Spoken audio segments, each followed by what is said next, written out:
اس نے در حقیقت مجھ سے ہی محبت کی، اور جس نے حسن رضی اللہ تعالی عنہ اور حسین رضی اللہ تعالی عنہ سے بغض رکھا اس نے مجھ سے بغض رکھا۔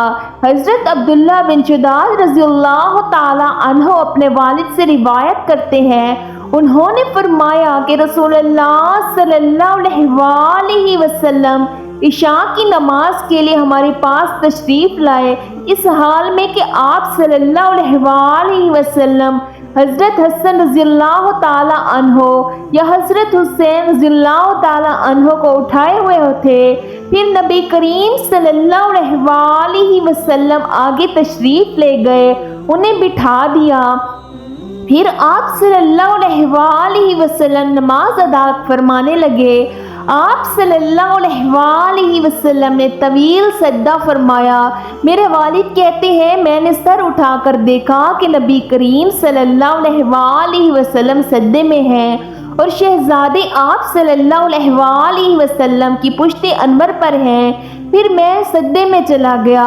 جب رسول اللہ صلی اللہ علیہ وآلہ وسلم نماز سے فارغ ہوئے تو صحابہ کرام رضی اللہ تعالی عنہ نے عرض کیا، یا رسول اللہ صلی اللہ علیہ وآلہ وسلم، آپ صلی اللہ علیہ وآلہ وسلم نے نماز میں سجدہ اتنا دراز فرمایا کہ ہمیں اندیشہ ہوا کہیں کوئی واقعہ پیش تو نہیں آیا، یا آپ صلی اللہ علیہ وآلہ وسلم پر وحی الہی کا نزول ہو رہا ہے۔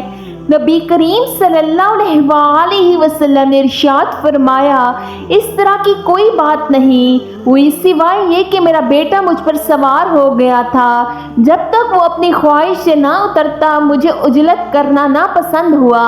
حضرت عبداللہ بن بریدہ رضی اللہ تعالیٰ عنہ فرماتے ہیں کہ انہوں نے حضرت ابو بریدہ رضی اللہ تعالیٰ عنہ کو فرماتے ہوئے سنا، نبی اکرم صلی اللہ علیہ وآلہ وسلم ہمیں خطبہ ارشاد فرما رہے تھے کہ حسین کریمینان رضی اللہ تعالیٰ عنہ سرخ دھاری دار قمیض مبارک زیب تن کیے لڑکھڑاتے ہوئے آ رہے تھے، تو رسول اللہ صلی اللہ علیہ وآلہ وسلم ممبر سے نیچے تشریف لائے، امام حسن رضی اللہ تعالی عنہ اور امام حسین رضی اللہ تعالی عنہ کو گود میں اٹھا لیا۔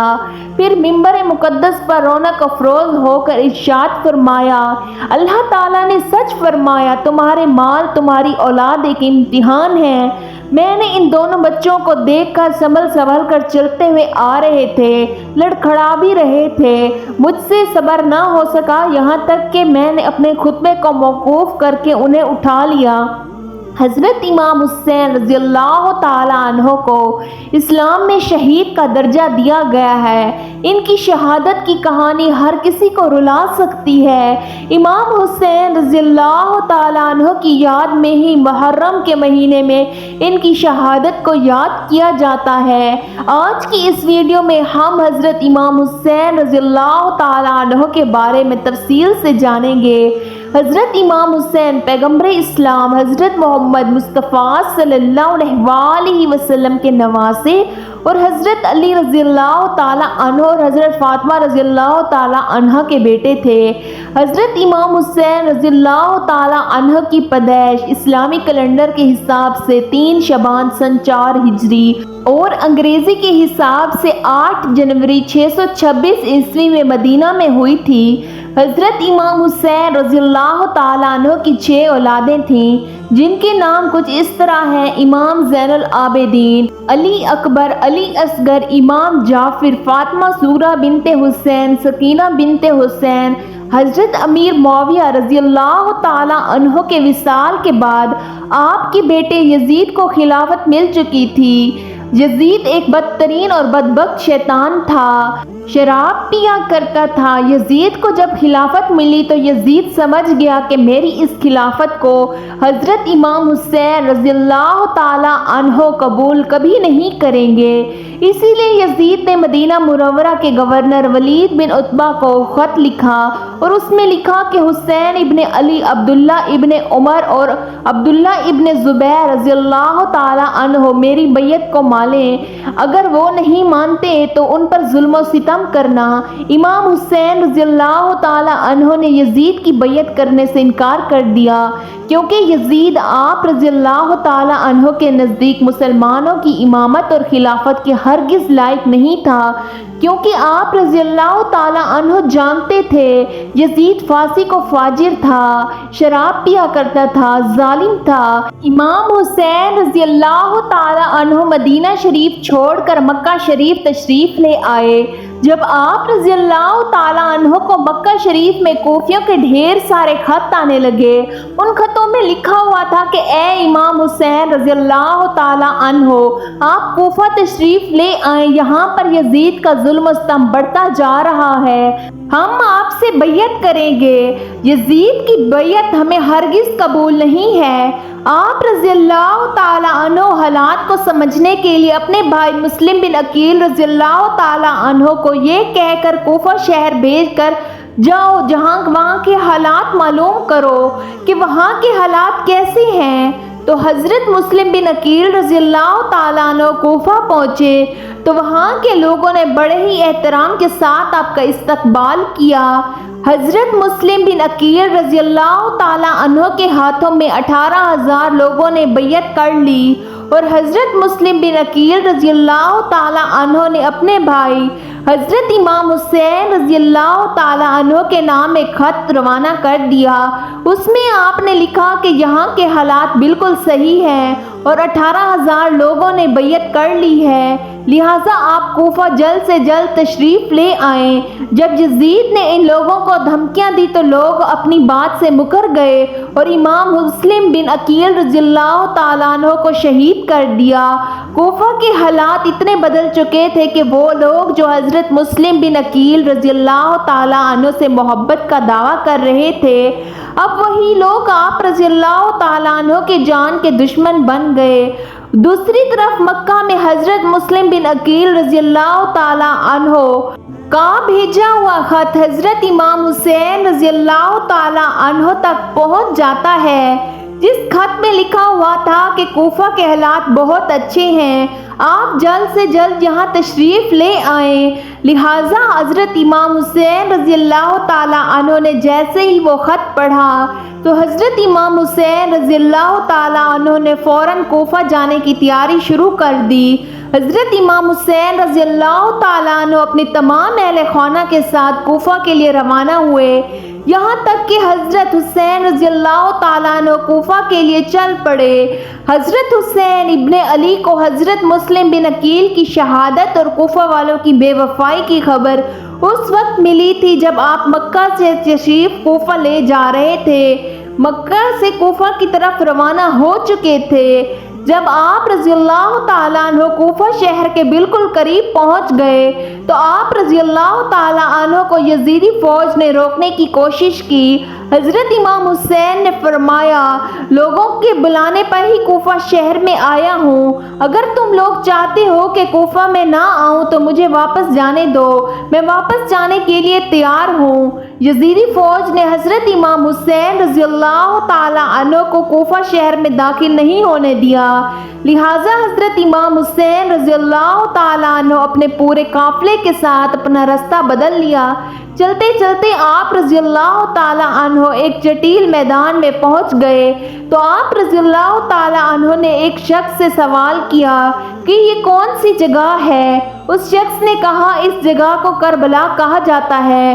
تو حضرت امام حسین رضی اللہ تعالیٰ عنہ نے اپنے تمام لشکر کو حکم دیا کہ یہیں پر خیمے لگا دیا جائے، لہٰذا اس طرح سے حضرت امام حسین رضی اللہ تعالیٰ عنہ کربلا کے میدان میں پہنچے اور ادھر یزیدی فوج اس وقت بات کا علم نہ ہوا کہ حضرت امام حسین نے اپنے خیمے کربلا کے میدان میں لگایا ہوا ہے، تو یزیدی فوج نے بھی فوراً کربلا کے میدان میں پہنچنا شروع کر دیا۔ یزید کی جو فوج کربلا پہنچ رہی تھی اس کا سپہ سالار ابن سعد کر رہا تھا۔ حضرت امام حسین رضی اللہ تعالی عنہ نے اپنے سعد سے کہا کہ تم مجھے یزید کے پاس لے چلو یا پھر مجھے اپنے شہر مکہ واپس جانے دو، لیکن ابن سعد نے ان دونوں باتوں میں سے کوئی بات قبول نہ کی۔ وہ حضرت امام حسین رضی اللہ تعالی عنہ کو یزید کی بیعت کرنے پر مجبور کرتا رہا، لیکن آپ رضی اللہ تعالی عنہ نے اس کی ایک بات نہیں مانی۔ ایسے کرتے کرتے دن گزرتے گئے اور 3 محرم کا دن آ گیا۔ اب ظالم یزید نے حضرت حسین رضی اللہ تعالی عنہ کے سامنے 22,000 سپاہیوں کا لشکر بھیج دیا۔ دوسری طرف حضرت امام حسین رضی اللہ تعالی عنہ کے ساتھ 82 لوگ تھے، جس میں عورتیں اور بچے بھی شامل تھے۔ پیارے دوستو، آپ یہاں سوچتے ہیں کہ کتنی حیرت کی بات ہے، ظالم یزید کے دل میں امام حسین رضی اللہ تعالی عنہ کا کتنا ڈر اور خوف تھا کہ 82 لوگوں سے لڑنے کے لیے 22,000 سپاہیوں کا لشکر بھیج دیا، جو حضرت امام حسین رضی اللہ تعالی عنہ کے سامنے 100 گنا سے بھی زیادہ بڑا یزید کا لشکر تھا۔ حضرت حسین رضی اللہ تعالی عنہ کے سامنے یزیدی فوج کے حوصلے پشت ہو گئے۔ آخر کار انہوں نے یہ فیصلہ کیا کہ امام حسین کو ہرانا ہے تو ان کا پانی بند کرنا پڑے گا، تبھی ان کا مقابلہ کیا جا سکتا ہے۔ ایسا کرتے ہی کچھ دن گزرتے گئے اور 7 محرم کا دن آ گیا، اور 7 محرم کو ہی یزیدی فوج نے امام حسین کے قافلوں والوں پر پانی بند کر دیا۔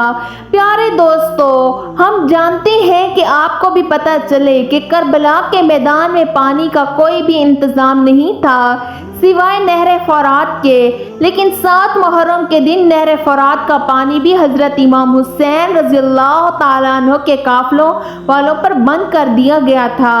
حضرت امام حسین رضی اللہ تعالیٰ عنہ اور ان کے ساتھ موجود تمام ان لوگ پیاس کو برداشت کرتے رہے، لیکن چھوٹے چھوٹے بچے اور عورتوں کا پیاس کا وجہ برا حال ہو چکا تھا۔ ظالم فوج یزید امام حسین رضی اللہ تعالیٰ عنہ کے گھر والوں اور تمام ساتھیوں کو گھیرے ہوئے تھے۔ انہوں نے یہ طے کیا کہ اب 9 محرم کے دن امام حسین رضی اللہ تعالیٰ عنہ کو قتل کر دیا جائے۔ حضرت امام حسین رضی اللہ تعالیٰ عنہ نے حضرت عباس سے کہا، عباس جاؤ یزید کی فوج کے پاس اور ان سے کہو ہمیں ایک رات اللہ کی عبادت کرنے کے لیے دی جائے۔ جب حضرت عباس نے ایک رات کی مہلت کے لیے کہا تو انہوں نے آپ کی بات مان لی۔ جب تک 9 محرم کی تاریخ آئی تب تک امام حسین کو یہ یقین ہو چکا تھا کہ یزید کی فوج کا مقصد صرف اور صرف اب مجھے شہید کرنا ہے، اس کے علاوہ یزید کچھ بھی کرنے کے لیے تیار نہیں ہے۔ اسی لیے حضرت امام حسین رضی اللہ تعالی عنہ نے 9 محرم کی رات میں اپنے تمام خیموں والوں کو ایک جگہ پر اکٹھا کیا اور آپ رضی اللہ تعالی عنہ نے کہا، یہ بات تو طے ہو چکی ہے کہ یہاں پر موجود سبھی لوگ 2 دنوں کے اندر شہید کیے جائیں گے، اسی لیے یہاں موجود آپ میں سے جو بھی واپس لوٹنا چاہتا ہے وہ لوٹ سکتا ہے۔ حضرت امام حسین رضی اللہ تعالی عنہ نے فوراً خیمہ میں جل رہے تھے تمام دیوں کو بجھا دیا، یعنی ان دیوں کو بند کر دیا اور اندھیرا کروا دیا تاکہ جو بھی جانا چاہتا ہے وہ بلا جھجک چلا جائے۔ تھوڑی دیر کے بعد جب دیوں کو دوبارہ جلا دیا گیا تو سارے کے سارے لوگ بیٹھے آنسو بہا رہے تھے، یعنی کوئی بھی حضرت حسین رضی اللہ تعالیٰ عنہ کو اکیلا چھوڑ کر جانے کے لیے تیار نہیں تھا۔ پیارے دوستو، آخر کار 10 محرم کا دن آیا اور حضرت امام حسین رضی اللہ تعالیٰ عنہ اور یزید کی فوج کے بیچ جنگ ہونا شروع ہو گئی، جہاں ایک طرف یزید کی بڑی فوج تھی اور دوسری طرف حضرت امام حسین رضی اللہ تعالی عنہ کے ساتھ صرف 72 لوگ تھے۔ اتنے میں فوج یزید کا حملہ شروع ہو جاتا ہے اور ہر شہید شہادت کا جام خوشی سے پیتا ہے۔ کبھی قاسم شہید ہوتا ہے تو کبھی علی اکبر شہید ہوتے تو کبھی اون محمد شہید ہوتے۔ 3 دن کے پیاسے امام حسین کے گھر والے اور تمام لوگ یزیدی فوج سے جنگ کرتے رہے، ایک ایک کر کے شہید ہوتے گئے۔ حضرت عباس علمدار سے حضرت امام حسین رضی اللہ تعالی عنہ نے کے 6 مہینے کے بیٹے علی اصغر کی پیاس نہیں دیکھی گئی۔ آپ رضی اللہ تعالی عنہ نے ایک مشکیزہ لیا اور گھوڑے پر سوار ہو کر نہر فرات کے کنارے پہنچ گئے۔ آپ رضی اللہ تعالی عنہ نے ایک مشکیزہ بھر لیا، لیکن جب پانی پی کر واپس لوٹنے لگے تو یزیدی فوج نے آپ کے اوپر تیر کا برسانہ کر دیا۔ حضرت عباس رضی اللہ تعالی عنہ جب تک حضرت امام حسین کے خیمے تک پہنچ پاتے تب تک یزیدی فوج نے لگاتار تیر چلا کر حضرت عباس علمدار کو شہید کر دیا تھا۔ اس طرح حضرت عباس علمدار شہید ہو گئے اور اسی طرح ایک ایک کر کے تمام اہل بیت کو نوجوان شہید ہو گئے اور ہاشمی شیر شہادت کا جام پی لیتے ہیں۔ دھیرے دھیرے کر کے جب حضرت امام حسین کا سبھی لوگ شہید ہو گئے تو اس کے بعد حضرت امام حسین نے خود میدان میں تلوار لے کر نکلنے کا فیصلہ کیا۔ امام حسین اپنی تلوار سے کافی لمبے وقت تک یزیدی فوج کا اکیلا مقابلہ کرتے رہے۔ حضرت امام حسین کے تنہا ہونے کے باوجود بھی آپ کے مقابلے میں کوئی بھی نہیں آنا چاہتا تھا۔ اس کی صرف ایک ہی وجہ تھی کہ حضرت علی رضی اللہ تعالیٰ عنہ کے بیٹے تھے۔ یزیدی فوج کو یہ یقین ہو گیا تھا کہ ہم کسی بھی طرح سے علی کے بیٹے کا مقابلہ نہیں کر سکتے، اسی لیے یزیدی فوج کے کمانڈر نے اپنی تمام فوجیوں کو امام حسین کے اوپر ایک ساتھ حملہ کرنے کا حکم دیا۔ پھر تمام یزیدی فوج کے سپاہی حضرت امام حسین پر ایک ساتھ حملہ کر دے، لیکن اس کے باوجود بھی حضرت امام حسین رضی اللہ تعالیٰ عنہ لگاتار یہ ثابت کر رہے تھے کہ باطل چاہے تعداد میں کتنا بھی زیادہ ہو لیکن وہ حق اور سچ کے مقابلے میں بالکل ٹک کے نہیں رہ سکتا۔ جب حسینیت اور یزیدیت کے بیچ سب کچھ خطرناک جنگ چل رہی تھی، اسی بیچ میں اچانک سے نماز عصر کا وقت ہو گیا۔ حضرت امام حسین رضی اللہ تعالیٰ عنہ نے اس مشکل وقت میں ایسی زخمی حالت میں بھی عصر کی نماز پڑھنے کا ارادہ کیا جبکہ چاروں طرف حملہ لگاتار تھا۔ حضرت حسین رضی اللہ تعالیٰ عنہ نے جیسے ہی نماز پڑھنا شروع کیا تو یزیدی فوج کو وہ موقع مل گیا جس کا وہ لوگ ایک لمبے وقت سے انتظار کر رہے تھے، یعنی جیسے ہی حضرت امام حسین رضی اللہ تعالیٰ عنہ سجدے میں گئے تو شمر جل جوشن نے آپ کی گردن پر تلوار چلا کر آپ کا سر کو جسم سے جدا کر دیا۔ حضرت امام حسین رضی اللہ تعالیٰ عنہ کی شہادت کے بعد آپ کے سر مبارک کو نیزے پر رکھ کر پورے کوفے میں گھمایا تھا۔ آپ رضی اللہ تعالیٰ عنہ کے سر مبارک کو گلی گلی میں گھما کر جلوس نکالا گیا تھا۔ کربلا کی اس جنگ میں حضرت امام حسین رضی اللہ تعالیٰ عنہ کے گھر میں اللہ نے صرف آپ کی اولاد ہی بچی تھی جن کا نام حضرت زین العابدین تھا۔ ان کے علاوہ حضرت امام حسین کی تمام عورتوں کو قیدی بنا کر کوفہ شہر لایا گیا تھا۔ بھلے ہی اس دن حضرت امام حسین رضی اللہ تعالیٰ عنہ کو شہید کر دیا گیا تھا، لیکن آج بھی حضرت امام حسین رضی اللہ تعالیٰ عنہ پوری دنیا میں قیامت تک کے لیے زندہ ہیں اور یزید ڈوب گیا ہے شام کے اندھیروں میں، حسین چمک اٹھا دنیا کی روشنی میں۔